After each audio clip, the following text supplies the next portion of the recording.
ایک مسئلہ جو عام مساجد میں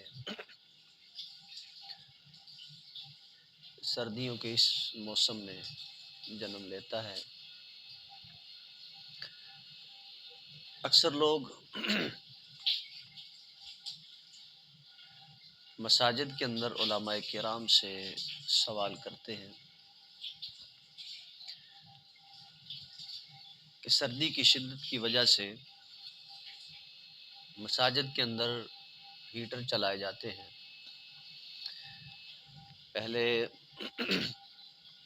گیس کے ہیٹر چلاتے تھے اور اب بھی چلتے ہیں، اور ابھی تو بجلی پر پنکھے نما ہیٹر بھی موجود ہیں جو مساجد کے اندر استعمال ہوتے ہیں، اور نمازیوں کی سہولت کے لیے مساجد کے حال کو گرم کیا جاتا ہے۔ تو کچھ حضرات ایسے سوال کرتے ہیں کہ کیا نمازی کے آگے ہیٹر پڑا ہے، یعنی جماعت ہو رہی ہے یا نماز پڑھنے والا نماز پڑھ رہا ہے، تو اکثر اوقات مساجد کے اندر ہیٹر جو ہیں وہ مسجد کی محراب کے دائیں بائیں چلتے ہیں، یعنی کہ نمازیوں کے آگے ہوتے ہیں۔ تو بعض لوگ یہ سوچتے ہیں، یہ کہتے ہیں کہ یہ آگے اگر ہیٹر چلتا ہے، آگ جل رہی ہے یا آگ نما ہے، تو اس کے آگے پڑے ہونے سے نماز نہیں ہوتی۔ تو ان کے لیے ایک بڑا ہی خوبصورت مسئلہ ہے، اس کو سماعت کیجیے۔ میرے اور آپ کے کریم آقا صلی اللہ علیہ وآلہ وسلم آپ نے ارشاد فرمایا، آپ فرماتے ہیں میں نماز پڑھ رہا تھا، قال النبی صلی اللہ علیہ وسلم عرضت علی النار وانا اصلی۔ حضور فرماتے ہیں میں نماز پڑھ رہا تھا کہ میرے سامنے دوزخ کو پیش کیا گیا۔ حضور علیہ الصلوۃ والسلام کی اس حدیث پاک سے پتہ چلتا ہے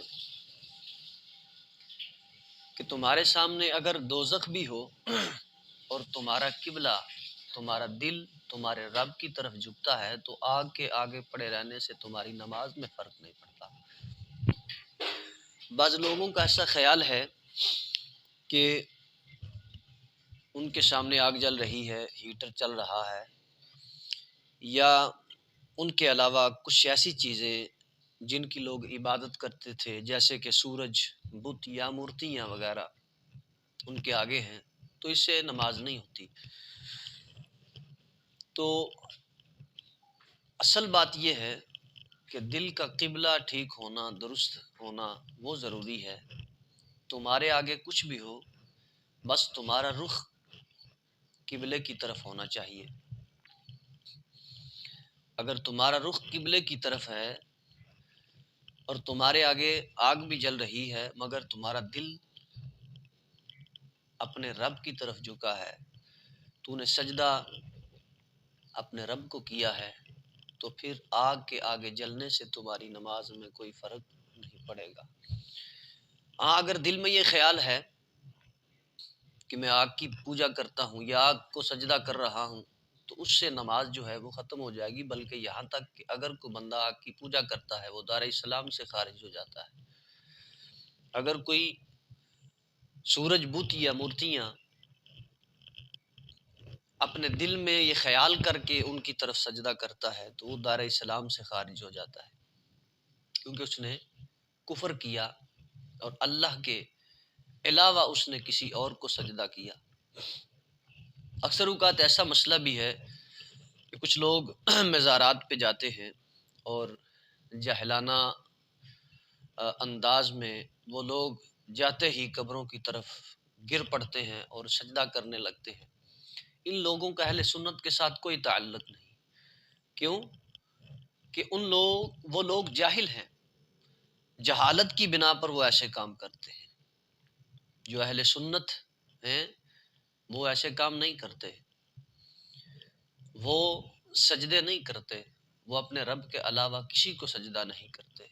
میرے کریم آقا صلی اللہ علیہ وآلہ وسلم کی حدیث پاک ہے، حضور فرماتے ہیں سجدہ کرنا کائنات میں کسی کو رب کے علاوہ جائز نہیں.